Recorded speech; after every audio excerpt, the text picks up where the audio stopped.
మహిమ కలుగుగాక. మనం దేవుని యొక్క వాక్య భాగంలోనికి వెళదాం. మన పరిశుద్ధ గ్రంథం నుండి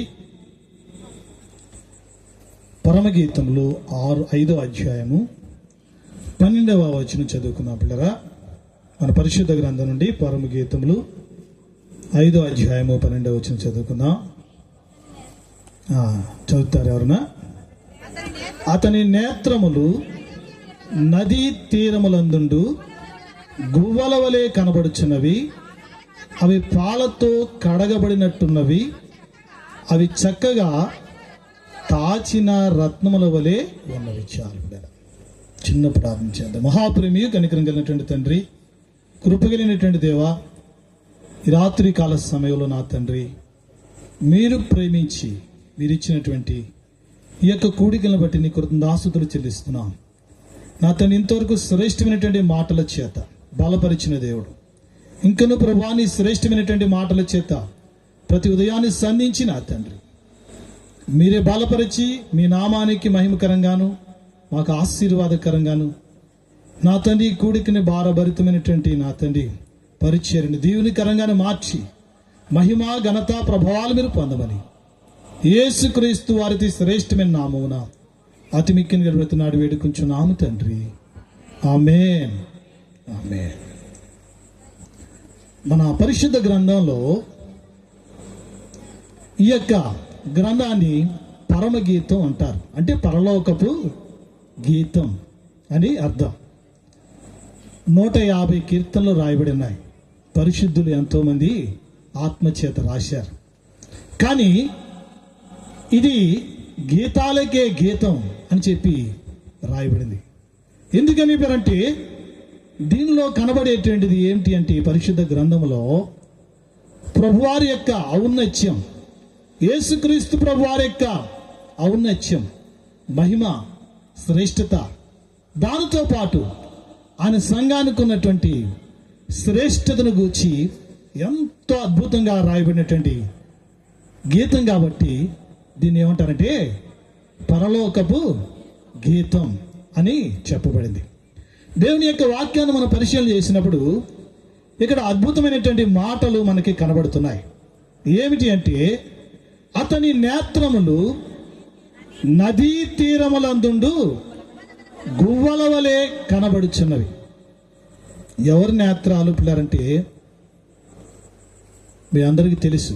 ఎందుకంటే ప్రభువైన యేసుక్రీస్తు వారిని గురించి ఏం చేయబడుతుంది? చెప్పబడుతుంది. యేసుక్రీస్తు ప్రభువారు నేత్రాలని పరమగీతం చెప్తుంది. ఏమనంటే దేవుని యొక్క యేసుక్రీస్తు ప్రభువారి యొక్క నేత్రాలు ఎలా ఉన్నాయంట? నదీ తీరములందుండు గువ్వల వలె కనబడుచున్నవి. మనకి పరిశుద్ధ గ్రంథంలో మనం పరిశీలన చేసినప్పుడు ప్రభువారు మానవుని యొక్క జీవితాన్ని ఎలా తయారు చేశారు అని మనం చూస్తే దేవుని యొక్క వాక్యంలో మనకి ఆది కాండంలో చెప్పబడుతుంది. ఏమంటే తండ్రి అయినటువంటి దేవుడు, కుమారుడు అయినటువంటి దేవుడు, పరిశుద్ధాత్మ దేవుడు కలిసి అనుకున్నారంట సృష్టి అంతటిని తయారు చేశారు. మొదటి దినాన వెలుగుని, అలాగే తర్వాత విశాలమైనటువంటి ఆకాశాన్ని, భూమిని, భూమి మీద ఉన్నటువంటి చెట్లను, సూర్య చంద్ర నక్షత్రాలని, తర్వాత సముద్రములో నుండి, నీళ్ళలో నుండి పక్షులను, జలచరాలను సృజించారు. అలాగే ఈ భూమి మీద పాకేటువంటి ప్రతి జీవిని దానితో పాటు అనుకున్నారనంటే మన పోలిక చొప్పున ఏమని చేద్దాం? నరులను చేయుదుము. ఎవరి పోలిక అంట? ఇప్పుడు మనం ఎవరి పోలిక అంటే దేవుని యొక్క పోలిక. మనం ఎవరి పోలిక? మనం దేవుని పోలి మనం సృజించబడ్డాం. ఇది చాలా మనకి ఇవ్వబడినటువంటి దేవుని యొక్క మహిమే. అందుకని దేవుని యొక్క వాక్యంలో రాయబడి ఉంటుంది, నరపుత్రుని దర్శించుటకు నీ వాడు ఏ పాటి వాడు. కానీ వానికి ఏమి ఇచ్చావంటే మహిమ కిరీటాన్ని ఇచ్చేవానికి. ఈ భూమి మీద ఉన్నటువంటి సమస్తమైనటువంటి సృష్టి మీద మనకి ఏమి ఇచ్చావు? నువ్వు అధికారం అనుగ్రహించావు. ఇప్పుడు చూడండి, నరపుత్రుడు నేలమంటితో చేయబడినప్పటికీ దేవుని యొక్క జీవవాయువు చేత మనిషి దేవుని యొక్క పోలికగా ఏం చేయబడ్డాడు, జీవించడానికి దేవుడు గొప్ప భాగ్యం అనుగ్రహించాడు. అయితే మనం చూస్తే మానవుని యొక్క జీవితంలో పరిశీలన చేసినప్పుడు, దేవుడు చూస్తున్నప్పుడు, దేవుడు పరిశీలన చేస్తున్నప్పుడు చూస్తే మానవుని యొక్క జీవితం ఎక్కడుంది, ఎక్కడికి వెళ్ళింది అని మనం పరిశీలన చేసినప్పుడు ఆదాం అనుకున్నాడంట. ఏమనంటే ఇప్పుడంటే దేవుడు చెప్పినటువంటి మాట దాటి తినవద్దన్నటువంటి పండు అవ్వ తెచ్చి ఇచ్చినప్పుడు తిని వారు ఎలా ఉన్నారనుకున్నారట, ఏమీ లేనటువంటి వారుగా ఉన్నాం అనుకున్నారట. ఏమీ లేదంటే వాళ్ళకి ఏమీ లేదు. వారికి జీవితంలోనికి అలాంటి పరిస్థితి రావడానికి గల కారణం ఏంటి అంటే, మనకు బైబిల్ గ్రంథం చెప్తుంది ఏంటంటే ఆజ్ఞాతిక్రమమే పాపం. అంటే దేవుడు చెప్పినది చేయకపోవడం ఏమైపోయింది, పాపం అయిపోయింది. కాబట్టి ఆదాముని చూసినప్పుడు ఎలా ఉన్నాను అనుకున్నా అంటే తనకు తానుగా అతను దిగంబరుడిగా ఉన్నాడు అనుకుంటున్నాడు. కానీ దేవుడి యొక్క వాక్యం చెప్తుంది, దేవుడి యొక్క స్వరాన్ని విన్నప్పుడు, దేవుడు చూడడానికి వచ్చినప్పుడు ఆదామా ఎక్కడున్నావు అని అడుగుతుంటే ఆదాం చెప్తున్నాడంట, ఏమంటే నీ స్వరాన్ని విన్నప్పుడు, నీ స్వరాన్ని నేను విన్నప్పుడు, నీ పలుకుని నేను విన్నప్పుడు ఎక్కడ దాక్కున్నామన్నాడు, చెట్టు చాటును దాక్కున్నాడట. ఎక్కడది, చెట్టు చాటును దాక్కున్నాడు. దేవుడు చూడలేడా? దేవుని యొక్క నేత్రాలు చాలా గొప్పవని పరిశుద్ధ గ్రంథం చెప్తుంది. ఆయన నేత్రాలు ఇక్కడ చెప్పబడుతున్నటువంటి రీతిలో చాలా శ్రేష్టకరంగా కనబడుతున్నాయి. కానీ ఆయనకి బరుగైనటువంటిది ఏది కూడా లేదు. దేవుడు అడుగుతున్నాడు, ఎందుకనంటే నీకు దిగంబరి అని తెలిపిన వాడు ఎవరు?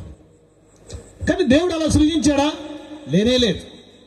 దేవుని యొక్క మహిమతో, దేవుని యొక్క జ్ఞానంతో, దేవుని యొక్క స్వరూపంతో మానవునికి జీవితానికి రూపుని ఏర్పాటు చేసినటువంటి దేవుడు ఏం జరిగింది అంటే తినవద్దన్నటువంటి పండు తిని తన జీవితంలో ఎన్నో భయంకరమైనటువంటి పరిస్థితులు అతనికి ఏర్పడినాయి. కచ్చడాలను ఏర్పాటు చేసుకున్నాడు ఆకులతో. దేన్ని కప్పుకోవడానికి? శరీరాన్ని కప్పుకోవడానికి. ఇప్పుడు ఇంకేమీ లేదా శరీరాన్ని కప్పుకోవడానికి? దేవుడు శరీరానికి ఏమీ ఇవ్వలేదా? దేవుని యొక్క వాక్యాన్ని మనం పరిశీలన చేస్తే దేవుని వాక్యం ఏం చెప్తుంది? ఈ శరీరంలో దేవుడు దీన్ని మహిమాన్వితంగా ఉంచాలన్నట్లుగా దేవుని యొక్క వాక్యం చెప్తుంటే ఆయన ఏం చేశాడు? అంజూరపు కచ్చడాలను చేసుకున్నాడు, ఆకులను చేసుకున్నాడు. అవి ఏమైపోతున్నాయి? ఎండిపోతున్నాయి, రాలిపోతున్నాయి. ఈ లోకంలో మానవుని యొక్క జీవితంలో పాపములను, తప్పులను కప్పుకోవడానికి మనుషులు చేసేటువంటి ప్రయత్నాలు ఎన్నో. కానీ దేవుని ఎదుట దాగగలిగినటువంటి వారు ఎవరు కూడా లేరు. అయితే ఆ యొక్క దేవుడు అతను పిలిచి చర్మపు చొక్కాలు చేసినట్లుగా మనకి దేవుని యొక్క వాక్యం కనబడుతుంది. అయితే దేవుణ్ణి చూడడానికి మనిషి యొక్క జీవితంలో మనం పరిశీలన చేసినప్పుడు కొత్త నిబంధనలో దేవుని యొక్క వాక్యం చెప్తుంది, మనిషిని వెతుక్కుంటూ ఎవరు వచ్చారంటే ఇప్పుడు యేసుక్రీస్తు ప్రభువారే వచ్చారు స్వయంగా. ఎక్కడికి? భూమి మీదకి దిగి వచ్చారు. ఆయన మనిషి యొక్క రూపాన్ని ధరించుకుని ఎక్కడికి వచ్చారు? ఆయన భూలోకానికి వచ్చారు. అయితే యేసుక్రీస్తు ప్రభువాన్ని చాలా మంది చూసి సంతోషించినటువంటి వారు ఉన్నారు. కానీ దేవుని యొక్క వాక్యంలో చూస్తే కొన్ని విషయాలు చాలా అద్భుతంగా రాయబడి ఉన్నాయి. ఎందుకనిపంటే మనకి కొత్త నిబంధనలు చూస్తే యేసుక్రీస్తు ప్రభువారు వచ్చినప్పుడంట ఒక వ్యక్తి యేసుక్రీస్తు ప్రభువాన్ని గురించి విన్నప్పుడు ఆయన చూడాలని వచ్చినట్లుగా మనకి కనబడుతూ ఉంటుంది. చూడండి, లోకాసు వార్త 19వ అధ్యాయము 3వ వచనం మనం చదివితే, యేసు ఎవరో అని చూడగోరని గాని పొట్టివాడైనందున జనులు గుంపు కూడి ఉండటం వలన చూడలేకపోయాను. అక్కడేమో మనం చూస్తే మానవునికి జీవితం అతను చేసినటువంటి తప్పులను బట్టి యేసు ప్రభువాన్ని చూసేటువంటి, దేవుని చూసేటువంటి స్థితిని ఏం చేశాడు? అతను దూరపరుచుకున్నాడు, దేవునికి దూరం అయిపోయాడు. తన యొక్క తప్పుల్ని కప్పు పెట్టుకోవడానికి, తన పాపములను కప్పు పెట్టుకోవడానికి తన జీవితాన్ని దేవునికి ఏం చేశాడు? దూరం చేశాడు. ఇక్కడ చూస్తే ఒక జక్కయ్య అనేటువంటి ఒక వ్యక్తి అంట యేసు ప్రభువాన్ని ఏం చేయాలని చూస్తున్నాడు? చూడగోరెను. దేవుని యొక్క వాక్యం చెప్తుంది, యేసు ఎవరో అని చూడగోరెను. చూడండి, యేసు ఎవరో అని చూడాలనేటువంటి ఆశ నీకున్నప్పుడు, ఆకాంక్ష నీకున్నప్పుడు, మనసు నీకున్నప్పుడు, విశ్వాసం నీకున్నప్పుడు నువ్వేం చేస్తావు? ఎవరి దగ్గరికి వస్తావు? యేసుక్రీస్తు ప్రభు దగ్గరికి ఖచ్చితంగా చేస్తావు, నువ్వు వస్తావు. సరే, యేసు ప్రభు వారి దగ్గరికి వస్తే ఏమన్నారు ఆయన? నా యొద్దకు వచ్చేవాడిని నేను ఏం చేయను, ఎంత మాత్రమునో త్రోసివేయను అన్నాడు. సరే, ఆ జక్కయ్య కంటే ఏదో యేసు ప్రభు వారు త్రోసివేయలేదని మనకంటే త్రోసివేస్తాడు. దేవుని వాక్యం చెప్తుంది.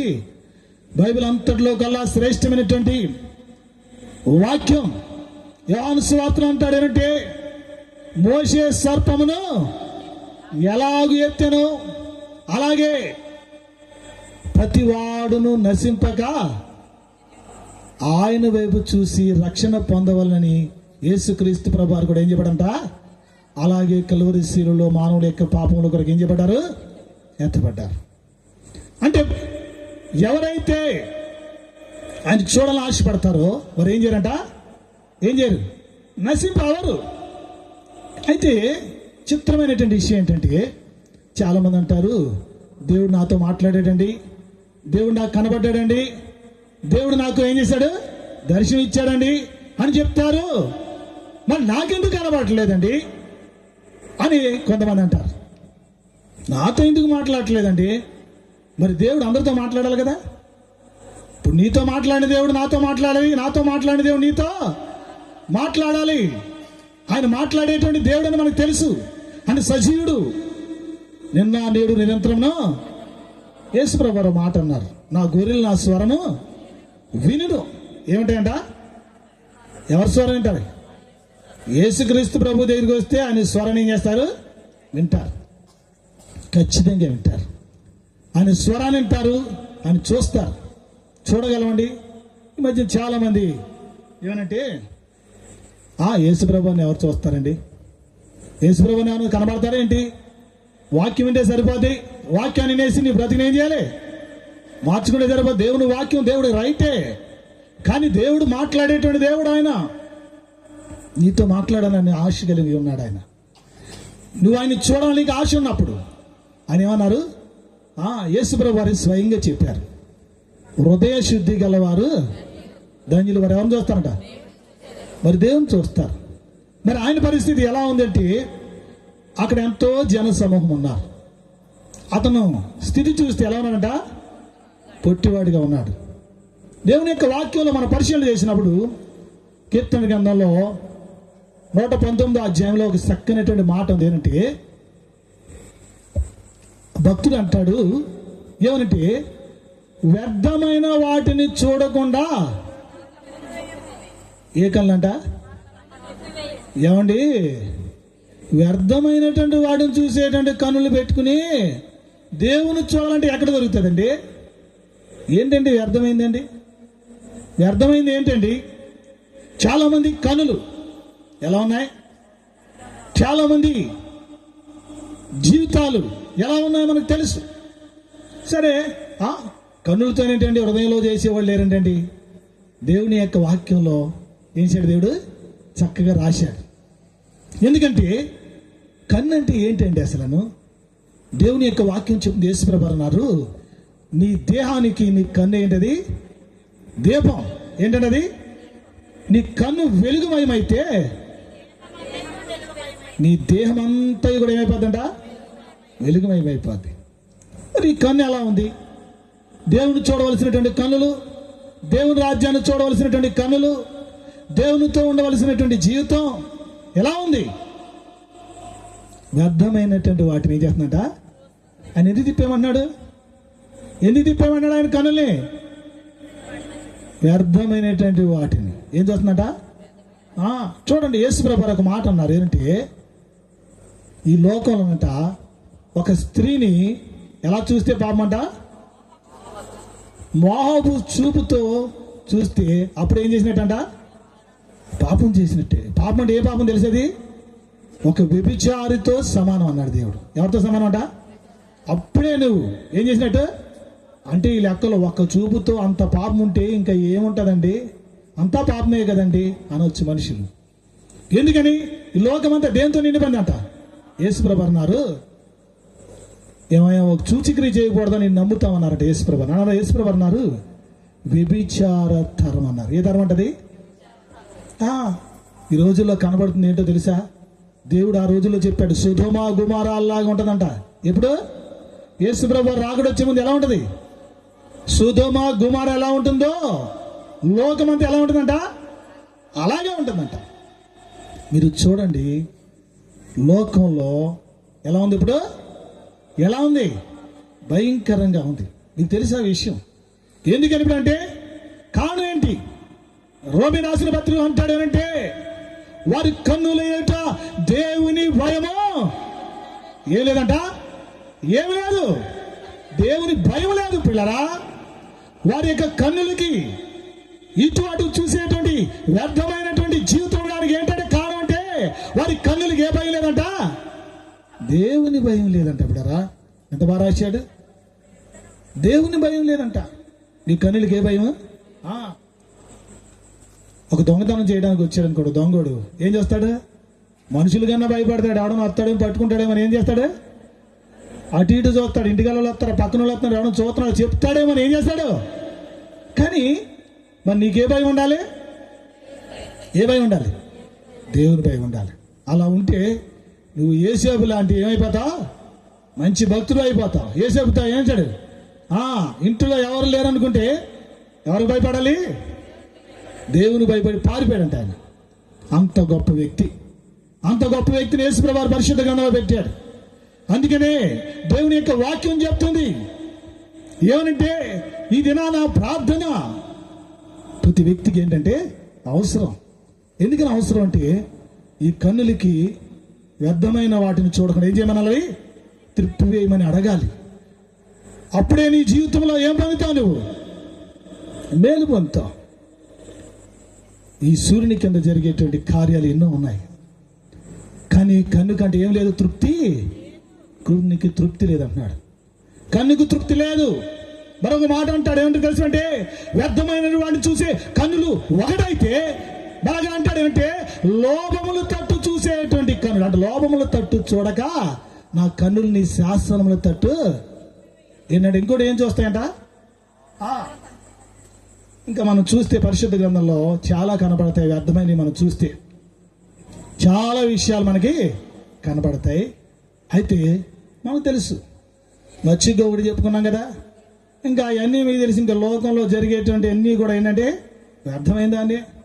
కొంతమంది అంటారు, ఎందుకు ఆ సినిమాల్లో ఏముంది అంతలా వ్యర్థమైందే కదంటే వద్దంటే, చూడొద్దని బైబిల్లో రాసి ఉందండి. ఎక్కడ రాసి ఉందంట? బైబిల్లో రాసి ఉందండి. కాబట్టి ఏం చేస్తాను నేను? ఒక ఆయన చెప్తాడంటే, ఇది వరకంటే సినిమా హాల్కి వెళ్ళొద్దు అన్నారండి, ఇప్పుడు సినిమా హాల్కి వెళ్తలేదండి. ఎక్కడ పెట్టుకున్నాను?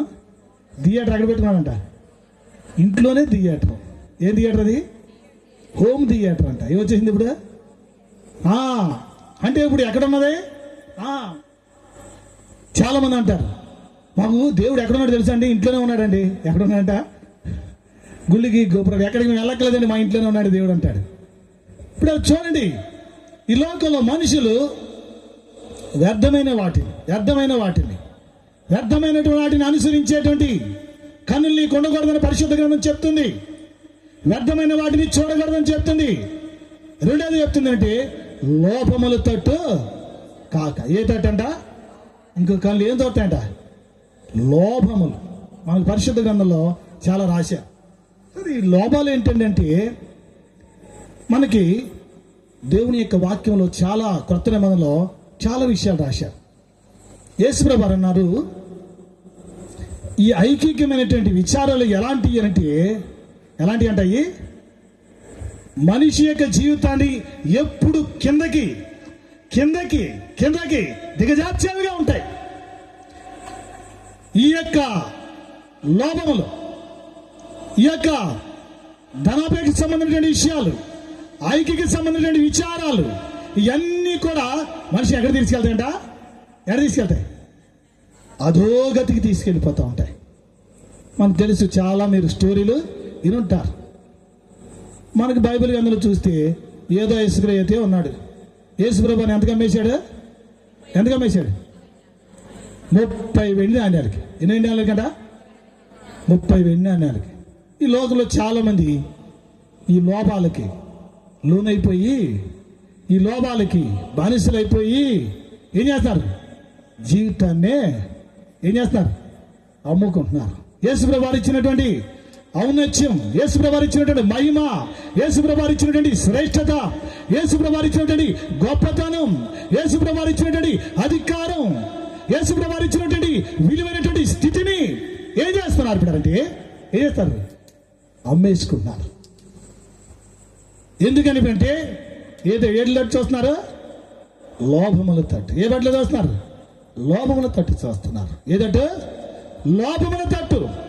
అయితే దేవుని యొక్క వాక్యం చెప్తుంది, ఈ లోకములను వ్యర్థమైన వాటిని చూడడం కాదు, ఈ లోకములటువంటి లోపాల తట్టు చూడడం కాదు. నువ్వు దేని వైపు చూడాలంటే దేవుని యొక్క శాసనాల తట్టు అంట. ఏ తట్టు చూడాలి నువ్వు?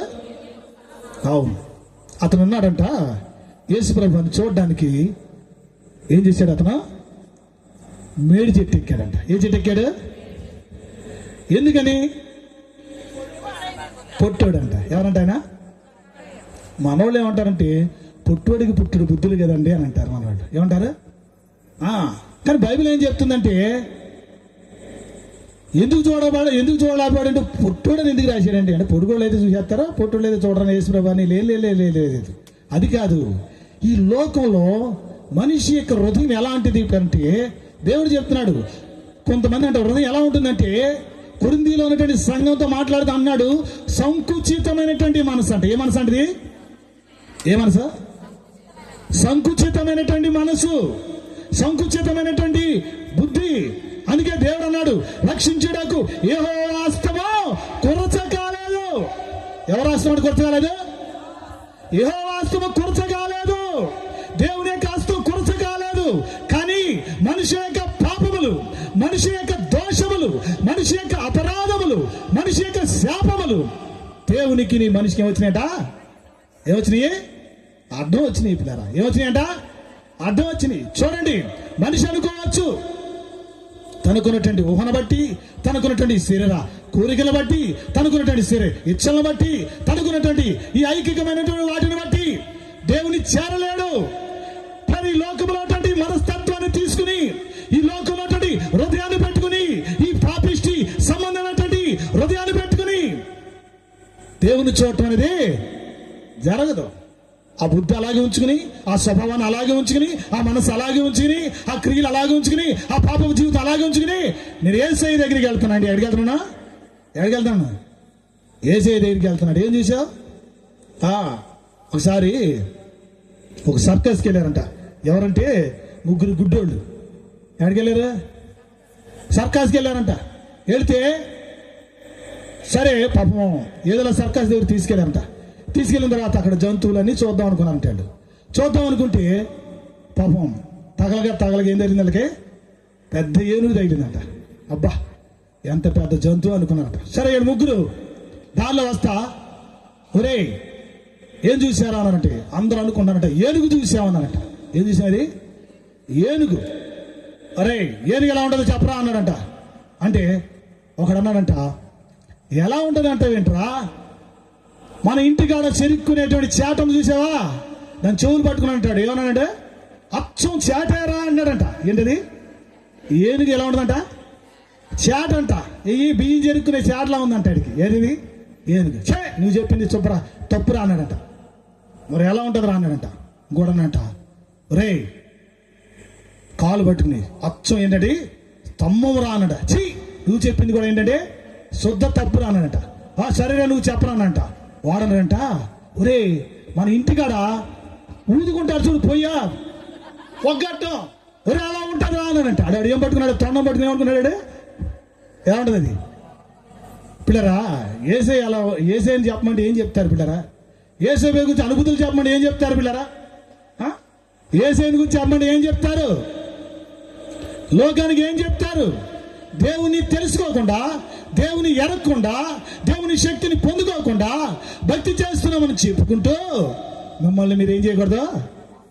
మోసం చేసుకోకూడదు. ఇది బైబిల్ చెప్పేటువంటిది.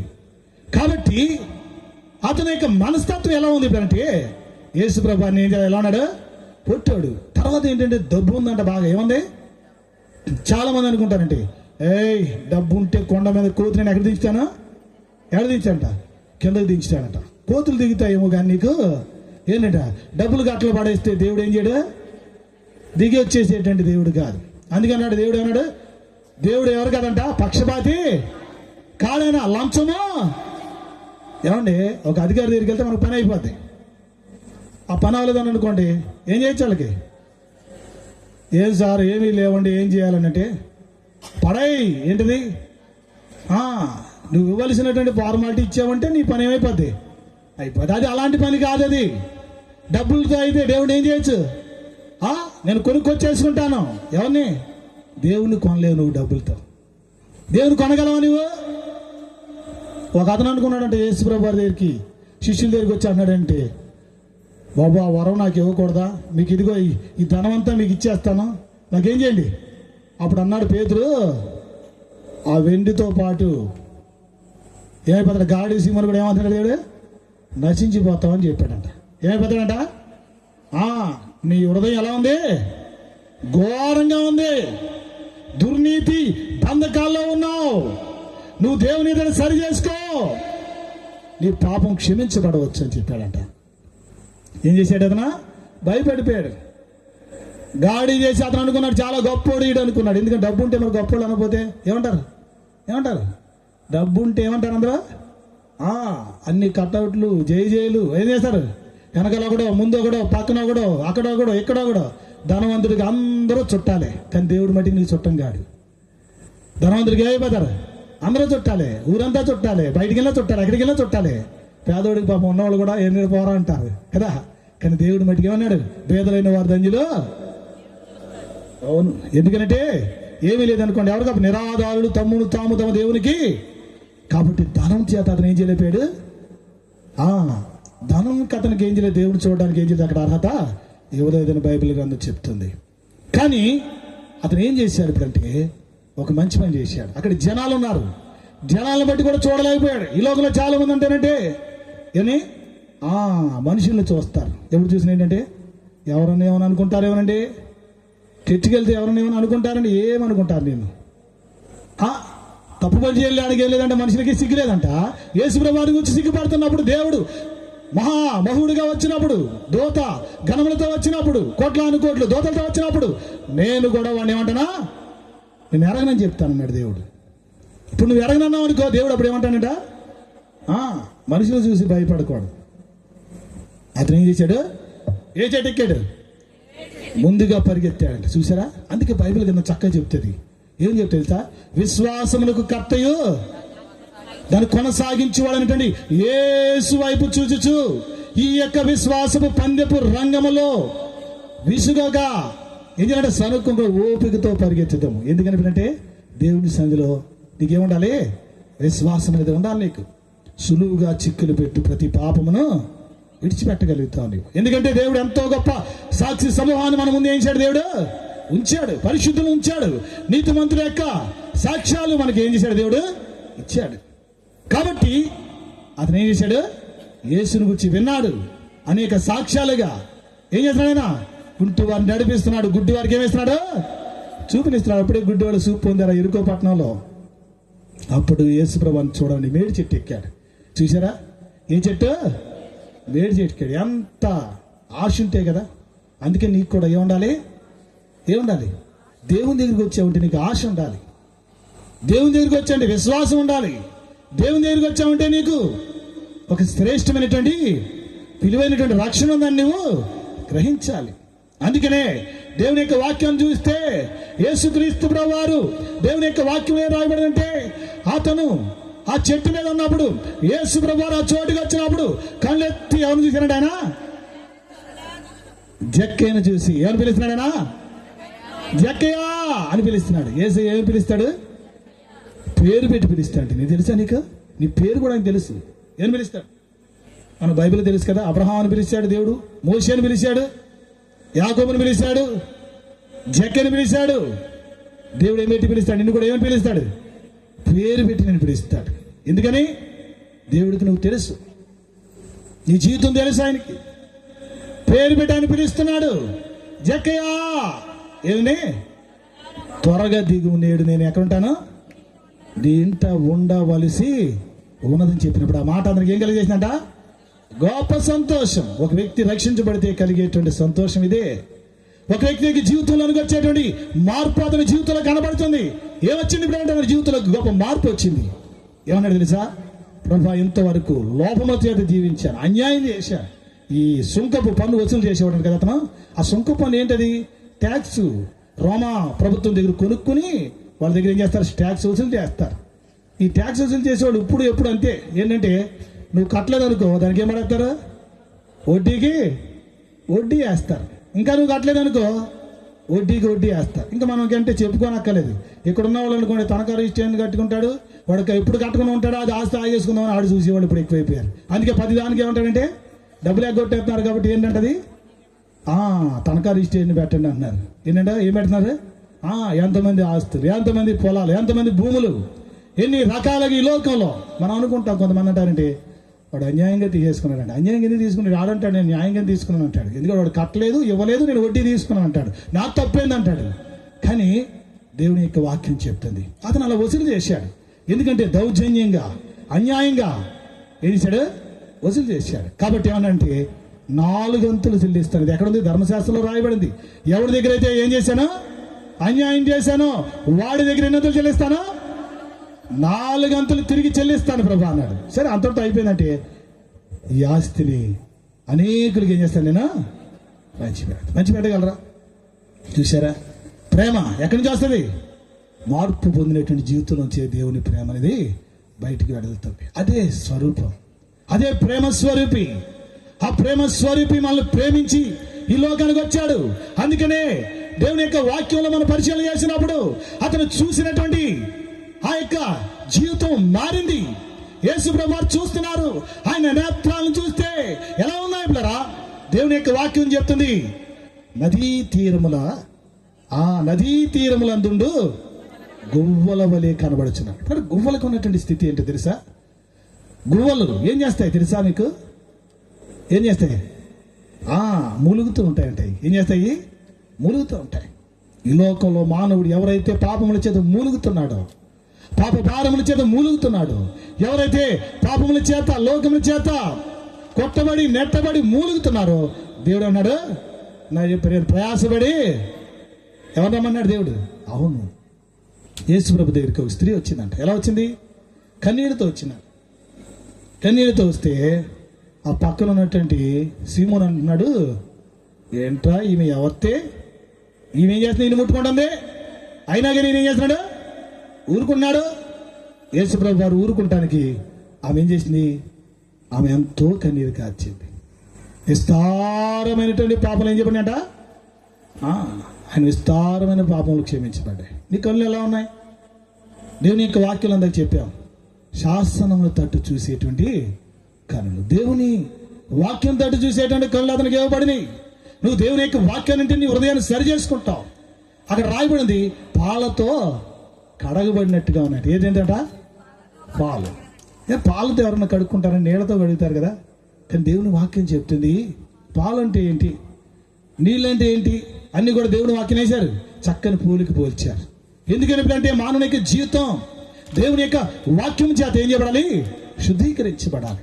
అందుకనే నీ యొక్క జీవితంలో, నీ యొక్క బ్రతుకులో, నీ అంతరంగ స్వభావంలో, నీ మనసులో ఉన్నటువంటి దుష్ట అభిప్రాయాల్ని తలంపుల్ని, దుష్ట ఆలోచనల్ని పోగొట్టేది ఏంటంటే దేవుని యొక్క వాక్యం నీకు సమాధానం ఇస్తుంది. అందుకనే దేవుని యొక్క వాక్యాన్ని గురించి ఎంతో చక్కగా రాశాడు. ప్రభువా, ఆశ్చర్యకరమైనటువంటి సంగతులు నీ ధర్మశాస్త్రం నందు ఆశ్చర్యకరమైనటువంటి సంగతులు చూసినట్టుగా ఏం తెరవాలంట? నా కన్నులు తెరువు. ఏం తెరవాలంట?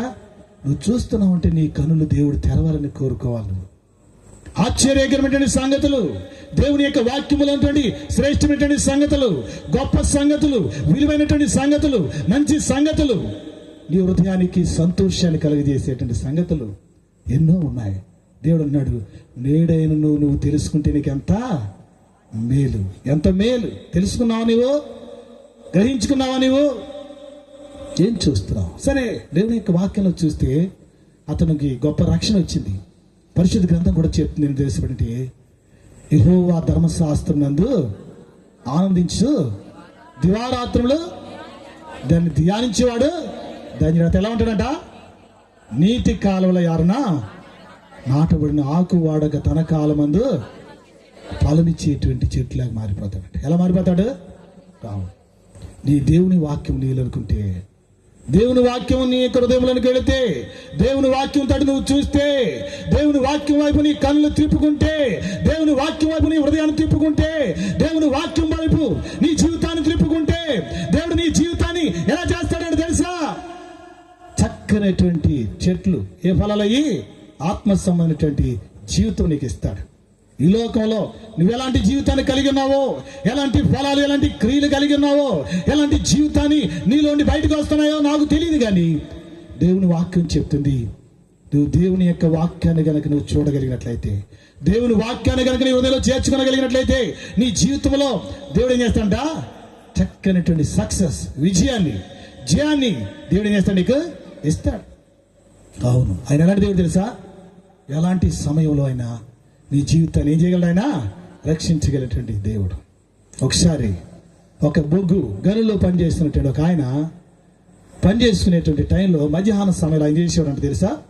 ప్రతిరోజు అందరికంటే ముందు తన పని, ఆ భోజనపు లంచ్ ఇచ్చినటువంటి టైంలో కొద్ది నిమిషాల్లో తన లంచ్ సమయాన్ని ముగించేసుకుని వెంటనే వెళ్ళి అక్కడ ఉన్నటువంటి ఒక మందిరంలోకి వెళ్ళి ప్రార్థన చేసుకునేవాడు. ప్రార్థన చేసినప్పుడు చెప్పేవాడంటే ఏంటంటే, యేసయ్యా నేను వచ్చాను ఆయన అని చెప్పాడంట. ఆయన సన్నిధిలో చెప్పేప్పుడు ఆయన ప్రార్థన చేసుకుని ఆ టయానికి మళ్ళీ వచ్చేసేవాడంట. ఒకరోజు ఏం జరిగింది అంటే, ఆ బొగ్గు గనుల్లో పనిచేసేప్పుడు సాధారణంగా ఏంటంటే అవన్నీ కొండలు కదా, అవన్నీ తవ్వినప్పుడు కొన్ని ఏమవుతాయండి, పడిపోతూ ఉంటాయి. ఇప్పుడంటే చాలా టెక్నాలజీ వచ్చింది అనుకోండి, ఆ సమయంలో అంత లేదు.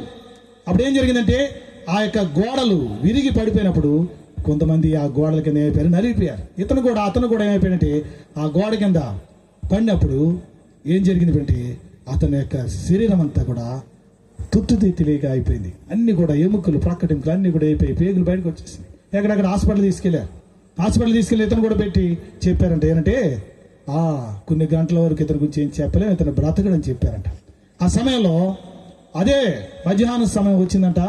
హాస్పిటల్లో చూస్తానంట, అతను గోడగారి అని కొట్టుకుంటే అన్నాడంట, కళ్ళంటే నీళ్ళు వచ్చినాయంట. ప్రభువా, ప్రతిరోజు నీ సందులోకి ఏం చేస్తున్నాను, వచ్చి ఏం చేసుకుంటాను, నేను ప్రార్థన చేసుకున్నాను. ఈరోజు చూడు ఇలా అయిపోయిందంటే, అదే సమయానికి ఒక ఆయన వచ్చారట.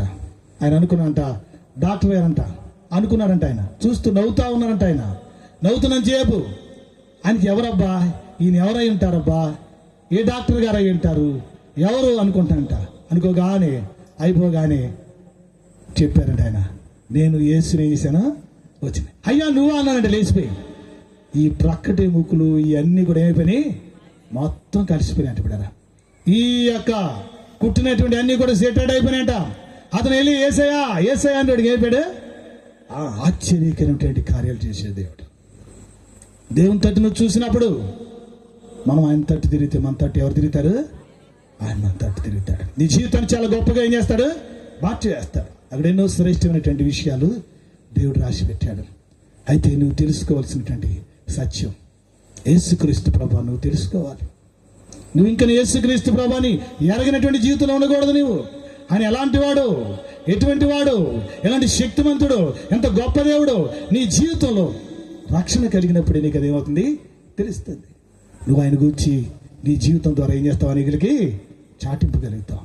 యేసును చూడగోరిన అతను, యేసు ప్రభువును చూశాడు అతను. నీ జీవితం కూడా ఈ యొక్క రాత్రికాల సమయంలో నీ జీవితం కూడా ఆయన తట్టు తిరిగినట్లయితే, నీ బ్రతుకులు ఆయన చూడడానికి ఆశ ఉన్నట్లయితే, ఇప్పటి వరకు ఆయన చూడలేకుండా చేసినటువంటి నీ యొక్క జీవిత విధానంలో వేటిని చూసి నీ జీవితం ఇంకా లోకంలో నశించిపోతుందో ఒక్కసారి పరిశీలన చేసుకుని, కలువరి శిలువలో నీ కోసం ఏసాడైనా వేలాడాడు. ఆయన నీ కోసం ఆయన మరణించాడు. ఎందుకో తెలుసా?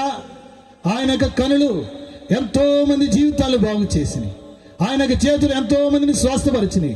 ఆయన కాళ్ళు ఎంతో మంది జీవితాల కోసం పరిగెత్తినాయి, నీళ్ళ మీద నడిచినాయి. ఆయన యొక్క శ్రేష్టమైనటువంటి జీవితం కలువరి శిలువలో నీ కోసం నా కోసం ఈసారైనా అర్పించారు. ఎందుకు తెలుసా? మనందరం కూడా ఎలా ఉండాలి? దేవునికి మరలా అదే శ్రేష్టమైనటువంటి జీవితం మనం కలిగి ఏం చేయాలి? ఉండాలని. అందుకనే దేవుని యొక్క వాక్యం చెప్తుంది, క్రీస్తు స్వారూప్యము మీ యందు ఏర్పడాలి. ఏ స్వారూప్యం ఉందా? క్రీస్తు స్వారూప్యం. అవును, నువ్వు ఆదామును పోలినటువంటి జీవితంలో ఆదాము స్వభావాన్ని కలిగి, ఈ లోక స్వభావాన్ని కలిగి, పాప స్వభావాన్ని కలిగి జీవిస్తున్నాయేమో కానీ ఇప్పుడు యేసు ప్రభు ద్వారా నువ్వు ఏ స్వభావం ధరించుకోవాలి? వాళ్ళ శ్రేష్టమైనటువంటి జీవితాన్ని సంపాదించుకోవాలి. యేసు నువ్వు చూడాలని ఆశపడుతున్నప్పుడు, యేసును చేర్చుకోవాలని ఆశపడుతున్నప్పుడు, యేసు క్రీస్తు ప్రభు శక్తి నువ్వు కూడా పొందుకుంటావు. నీ జీవితంలో ఉన్నటువంటి ప్రతి వ్యర్థమైన దానిని దేవుడు నడిపిస్తాడు. ఇంతవరకు నీ కన్నుల లోకంలో ఎంతో పాప సంబంధమైన వాటితో నిండిపోయినా నాకు తెలియదు, కానీ ఇంతవరకు నీ కనులను లోకంలో వ్యర్థమైన వాటి వైపు నువ్వు తిప్పుకుని ఉన్నావు నాకు తెలియదు, కానీ రాత్రికాల సమయంలో ఒకసారి యేసు వైపు నువ్వు చూడగలవా? దేవునికి సహాయం చేస్తాడు. నీ జీవితం ఎలాంటి జీవితం అన్న నీ జీవితాన్ని ఆయన లేవనెత్తాడు, శ్రేష్టకరంగా మారుస్తాడు. ప్రార్థన చేసుకుందాం. అందరూ లేచి నిలబడి ఈ రాత్రికాల సమయంలో ప్రభు వైపు చూద్దాం. ప్రతి ఒక్కరం కూడా దేవుని వైపు చూద్దాం. యేసు ఎవరో అని చూడగోరెను. ఈ రాత్రికాల సమయంలో నువ్వు కూడా యేసును చూడని ఆశ నీకుందా? యేసు నీతో మాట్లాడే ఆశ నీకుందా? యేసు యొక్క ప్రత్యక్షతలకు కావాలని నీకు ఆశ ఉందా? యేసు ప్రభు యొక్క దర్శనాలకు కావాలని నీకు ఆశ ఉందా? యేసు ప్రభు యొక్క శక్తికి కావాలని నీకు ఆశ ఉందా? యేసు ప్రభు ఇచ్చే స్వస్థత కావాలని నీకు ఆశ ఉందా? యేసు ప్రభు చూపించేటువంటి ప్రేమను పొందుకోవాలని ఆశ నీకుందా? నీ జీవితంలో ఆయన సహాయం చేయగలడు.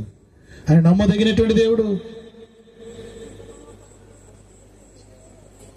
ప్రార్థన చేసుకుందాం. ప్రియమైనటువంటి సోదర సోదరి, నువ్వు ఒట్టి వ్యక్తికి వెళ్ళిపోవద్దు. నువ్వు ఈ లోకములో ఉన్నటువంటి వ్యర్థమైన వాటిని చూస్తాం. నాకు తెలియదు, సొదొమ గుమారాలు తగిలి పడిపోయినాయి, సొదొమ గుమారాలు భస్మం అయిపోయి బూడిదైపోయి ఇప్పటికీ మనకి సజీవమైనటువంటి సాక్ష్యంగా కనబడుతున్నాయి. ఈ లోకము దాని కృత్యములు కాలిపోతాయి. ఈ లోకం వైపు నువ్వు చూడకు. లోకము దాని ఆశ గతించిపోతాయి. లోకములో ఉన్నాయి లయమైపోతాయి. వికటమైన వ్యాండ్రమతో లయమైపోయేటది ఒక రోజు ఉందని నువ్వు మర్చిపోమాక. యేసు వైపు చూడు, యేసును చూడు. యేసు శక్తిని పొందుకుంటావు. నువ్వు యేసు జీవాన్ని పొందుకుంటావు, యేసు మహిమను పొందుకుంటావు, యేసు స్వారూప్యాన్ని పొందుకుంటావు, యేసు శక్తిని పొందుకుంటావు, యేసును మహిమను ధరించుకుంటావు. నీవు ప్రియమైనటువంటి సోదరుడా సోదరి, ఈ యొక్క రాత్రి కాల సమయంలో యేసును చూడగలవా? నీవు యేసును చూడగలవా? నీవు ఎంతో కాలం నుంచి మందిరానికి వెళ్ళవచ్చు, ఎంతో కాలం నుంచి దేవుని ఆరాధించవచ్చు, ఎంతో కాలం నుంచి దేవుని సన్నిధిలో ఉంటూ ఉండవచ్చు, కానీ యేసును చూడలేకపోతే ఎలా? ప్రియమైనటువంటి సోదరుడా, యేసుని తెలుసుకోకపోతే ఎలా? యేసు శక్తి తెలుసుకోకపోతే ఎలా? యేసు మహిమను తెలుసుకోలేకపోతే ఎలా? నీవు ఇంకా వ్యర్థమైన వాటిని చూస్తూ, లోకములో వాటిని చూస్తూ, లోపముల తట్టు చూస్తూ దేవుని వాక్యాన్ని చూడలేకపోతున్నావా? దేవుని సేవకులైనటువంటి వారు ఎంతో అద్భుతమైనటువంటి దేవుని యొక్క వాక్యాన్ని దేవుడు నీకు ఆశ్చర్యకరమైన సంగతి తెలియజేస్తున్నప్పుడు నా కళ్ళు తెరమని అడుగుతున్నావా? నీవు అయ్యా, ఇంతవరకు వ్యర్థమైన వాటిని చూశానయ్యా, లోకములో ఉన్న వాటిని చూశానయ్యా, పాపపు చూపులయ్యా, పాపపు కోరికలయ్యా, పాపపు ఆలోచనలయ్యా, పాపపు ఇచ్చలయ్యా, పాపపు వాంఛలయ్యా, నా జీవితాన్ని ఒకసారి సహాయం చేయండి అయ్యా. నన్ను రక్షించండి ప్రభువా, నన్ను విడిపించండి ప్రభువా, నాకు విడుదల ఇవ్వండి ప్రభువా. నీ వైపు చూసే కరుణ నాకు దయచేయండి. నీ వాక్యాన్ని చూసే కరుణ నాకు ఇవ్వండి. నీ శ్రేష్టమైనటువంటి నేత్రాలను చూసే కరుణ నాకు ఇవ్వండి. నీ మహిమను చూసే కరుణ నాకు ఇవ్వండి. ప్రియమైనటువంటి సోదరుడా, ఈ యొక్క రాత్రి కాల సభలో పరిశీలన చేసుకో. ఒట్టి వ్యక్తిగా నువ్వు వెళ్ళవద్దు. మీ స్థితిలో నువ్వు కృంగిపోనవద్దు. యేసు వైపు చూస్తే దేవుడికి సహాయం చేస్తాడు.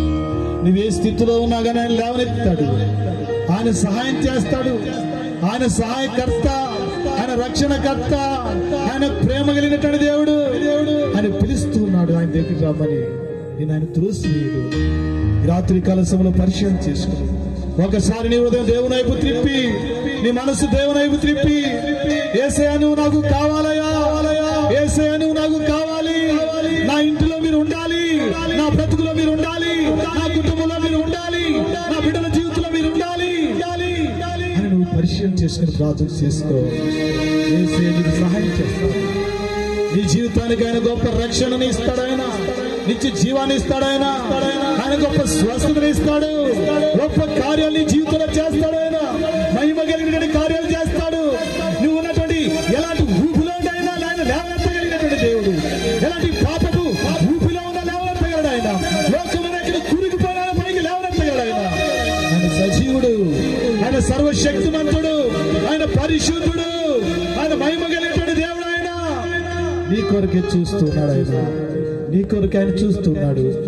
ప్రియమైనటువంటి సోదరుడు, ఆయన కనులెత్తి చూసినప్పుడు జక్కయ్య కనబడ్డాడు.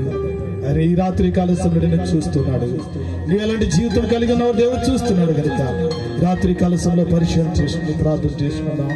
ప్రియమైనటువంటి సోదరుడు, సోదరి, మహాప్రేమి కలిగినటువంటి తండ్రి, కృపగలిగినటువంటి దేవా, గొప్ప రక్షకుడా, మా విమోచకుడా, మహిమ కలిగినటువంటి దేవా, మనిషిని రూపము ధరించిన తండ్రి, మా కొరకు భూలోకానికి దిగి వచ్చినటువంటి నిజ రక్షకుడా, పాపులను వెతికి రక్షించడానికి మనిషి కుమారుడు లోకమునకు వచ్చిన వాక్యము నా తండ్రి నమ్మదగినది, పూర్ణ అంగీకార యోగ్యమైందని సెలవిచ్చారు. నిజమే నాయన, మా బ్రతుకులు రక్షించడానికి పరలోకం నుండి భూలోకానికి దిగి వచ్చారు తండ్రి.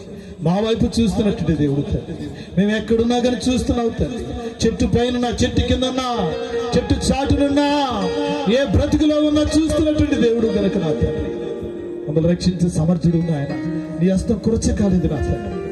నీ యొక్క శ్రేష్టమైనటువంటి ప్రేమ కలిగినటువంటి, శక్తి కలిగినటువంటి, మహిమ కలిగినటువంటి హస్తం మా పైన చాపిన దేవా, మా బ్రతుకుల్ని, మా కనులను తెరిచిన ముట్టిన శ్రేష్టకరంగా నీకు మహిమకరంగా జీవించే బిడ్డలు సిద్ధపరచినారు. యేసుక్రీస్తు వారి శ్రేష్టమైన నామమున అతి మిక్కిన గడిపెడుతున్నాడు వేడుకొంచున్నాము తండ్రి, ఆమేన్. మన తండ్రి ఏంటంటే దేవుని యొక్క ప్రేమ, కుమారుడు రక్షకుడు యేసుక్రీస్తు వారి యొక్క కృప, పరిశుద్ధాత్ముడి యొక్క అన్యోన్య సహవాసం ఎల్లప్పుడూ తోడైంది. ఈ యొక్క వాక్యాన్ని విన్నటువంటి ప్రతి ఒక్కరికి, ఈ మీటింగ్ లో చేరిన ప్రతి ఒక్కరి కనులు తెరిచి ఆయన వైపు చూసి రక్షణ భాగ్యంతో నింపి మహిమా ఘనత ప్రభావాలు ఆయన పొందునుగాక. ఆమేన్.